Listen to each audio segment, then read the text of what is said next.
नमस्कार, उत्तराखंड समाचार में आपका स्वागत है। मैं रेणु प्रीतिपंत। सबसे पहले मुख्य समाचार। ऑपरेशन कालनेमी में हरिद्वार में पकड़े गए 13 फर्जी बाबा साधु का वेश धारण कर आमजन को कर रहे थे गुमराह।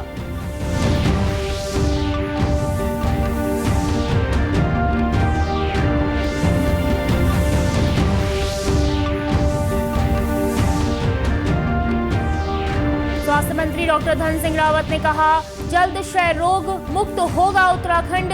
5000 गांव हो चुके हैं तपेदिक रोग मुक्त। क्षय रोगियों के इलाज के लिए घर घर चलेगा अभियान।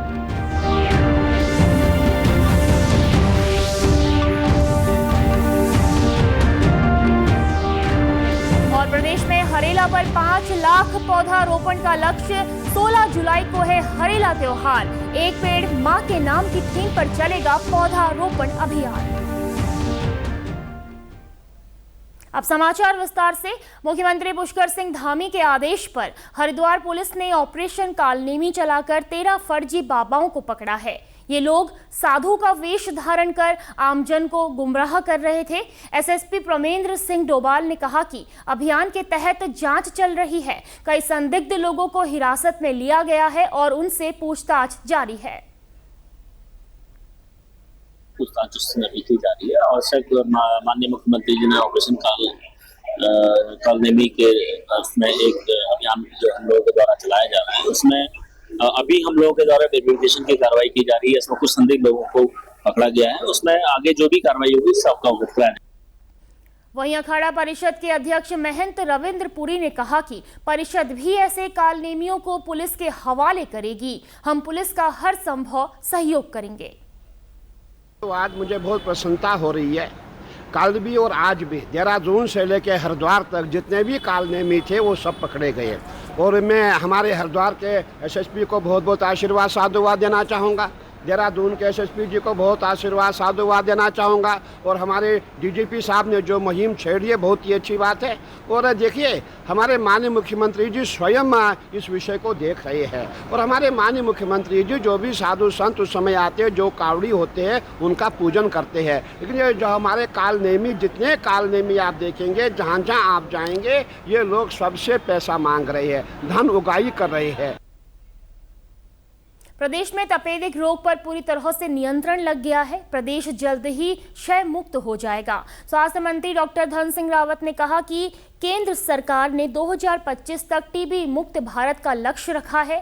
इस लक्ष्य के सापेक्ष उत्तराखंड अभी टॉप के राज्यों में चल रहा है। जल्द ही राज्य को पूरी तरह टीबी मुक्त कर दिया जाएगा। उन्होंने बताया कि 5000 से ज्यादा गांव टीबी मुक्त हो गए हैं।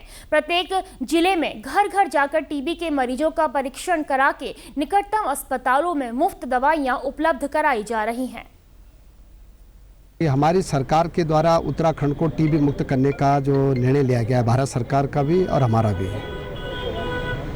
अभी तक हमारे राज्य में 14,000 से ज़्यादा जो है निक्षय मित्र बन चुके हैं। हजारों टीबी के मरीज जो है अभी तक ठीक हो चुके हैं। 5000 से ज़्यादा गांव टीबी मुक्त हो चुके हैं।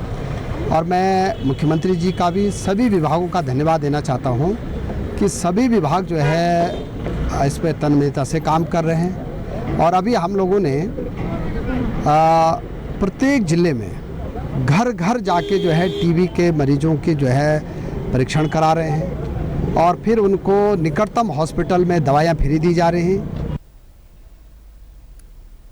वन मंत्री सुबोध उनियाल ने कहा है कि हरेला पर्व पर एक ही दिन में प्रदेश भर में 5 लाख पौधे लगाने का लक्ष्य रखा गया है। गढ़वाल मंडल में 3 लाख और कुमाऊं मंडल में 2 लाख पौधे रोपण का लक्ष्य रखा गया है। इसके लिए शासन स्तर पर सभी तैयारियां पूरी कर ली गई हैं। 16 जुलाई को हरेला का त्योहार मनाओ, धरती माँ का ऋण चुकाओ और एक पेड़ माँ के नाम की थीम पर यह पौध रोपण आयोजित किया जाएगा। पूरे माह इस पर्व के तहत कार्यक्रमों का आयोजन किया जाएगा। उन्होंने कहा कि वन विभाग ने इस बार कुल 1.5 करोड़ पौध रोपण का लक्ष्य निर्धारित किया है।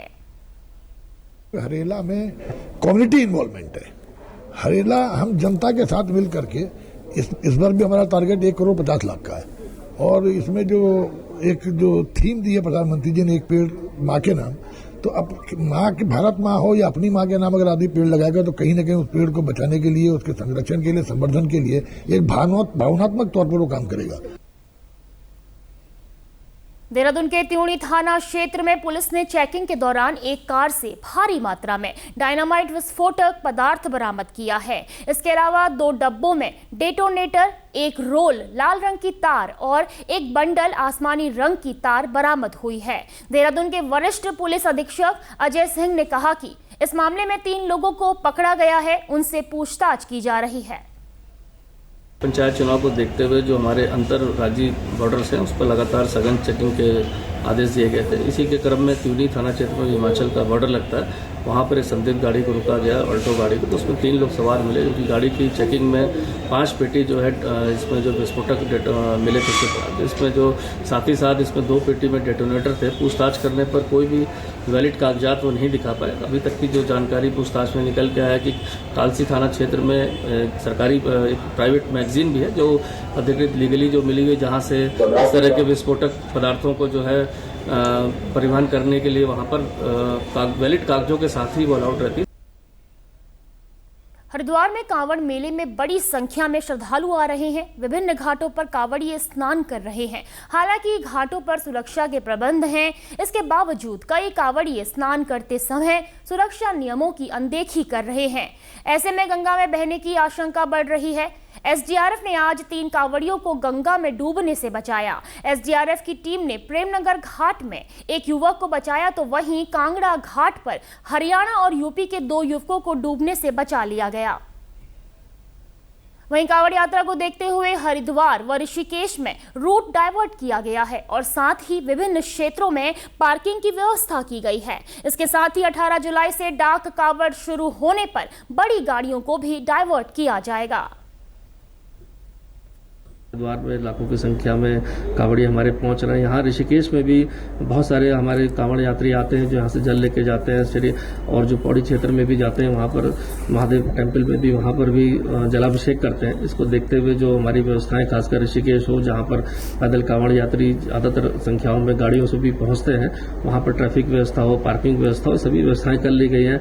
डाइवर्जन प्लान हमारा बेसिकली खासकर जो हरिद्वार से जो टाइप रहता है, चूँकि वहाँ से जो इंस्ट्रक्शंस आते हैं उसके हिसाब से डाइवर्जन प्लान देहरादून में भी लागू किया जाता है। बट डेफिनेटली जब डाक कांवड़ हमारी 18 तारीख से प्रारंभ हो जाएगी, 4-5 दिन पहले जलाभिषेक से, तो उस समय जो हमारा हैवी ट्रैफिक है उसका पूरा टोटल मूवमेंट हाईवे पर बंद कर दिया जाएगा, जिससे कि कांवड़ यात्रियों की सुरक्षा भी बनी रहे, वो अपने गंतव्य को सकुशल पहुंच सके।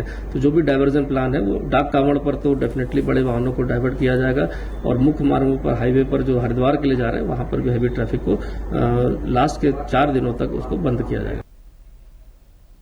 एनडीआरएफ की तरफ से देहरादून में आज वृक्षारोपण अभियान का आयोजन किया गया। इस पौधारोपण अभियान में झाझरा स्थित एनडीआरएफ कैंप के आसपास के इलाके एवं स्वर्णा नदी के तट के साथ साथ 380 पौधे लगाए गए। इसमें अमरूद, आम, लीची, तेजपत्ता, रुबीनिया, जामुन, नीम, अर्जुन, रुद्राक्ष एवं अशोक जैसे पौधे शामिल थे।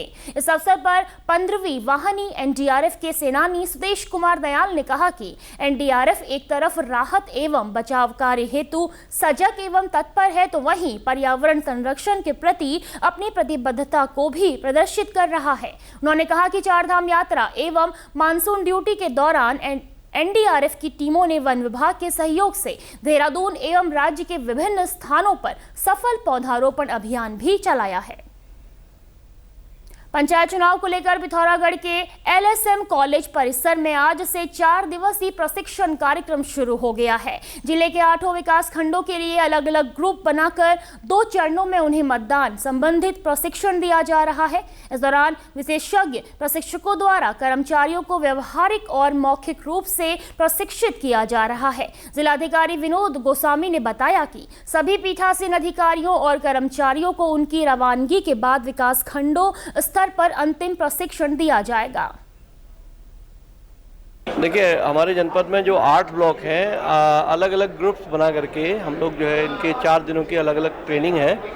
ये ट्रेनिंग जो है 2 चरणों में चलेगी। प्रतिदिन जो है एक बार जो व्यवहारिक प्रशिक्षण है मतपेटिका का और अन्य प्रपत्रों का, और दूसरा जो एक थियोरेटिकल प्रशिक्षण है ये यहाँ पर एक विस्तृत प्रेजेंटेशन के माध्यम से दिया जा रहा है। सभी कर्मचारी यहाँ पर उपस्थित हैं।